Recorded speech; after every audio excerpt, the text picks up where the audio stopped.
Ever pondered over selling your house but unsure if the timing is right? Well, you're in the right place. Let's delve into the current real estate climate. There are more folks eager to buy a home than there are homes available. In layman's terms, we're in the midst of a seller's market, a thrilling time for potential sellers indeed. So, what does this seller's market mean for you? Let's break it down. First, let's get a grip on some real estate lingo. Neutral market, buyer's market, and seller's market. A neutral market is the Goldilocks of real estate. Not too hot, not too cold. It's a perfectly balanced situation where supply meets demand and house prices stay steady. On the flip side, we have a buyer's market. Picture a buffet, except the buffet is homes and the diners are buyers. There's more supply than demand, which gives buyers the upper hand in negotiations. Sellers may have to make compromises, even price cuts, to kindle interest in their homes. Now imagine a treasure hunt. That's a seller's market. The treasure is scarce. Homes for sale are few and far between.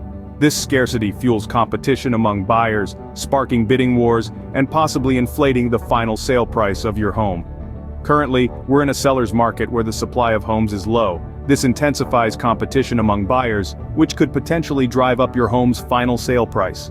Now you might be wondering, how does all this affect you as a potential seller? Well, let's break it down. In this climate, sellers are holding the aces.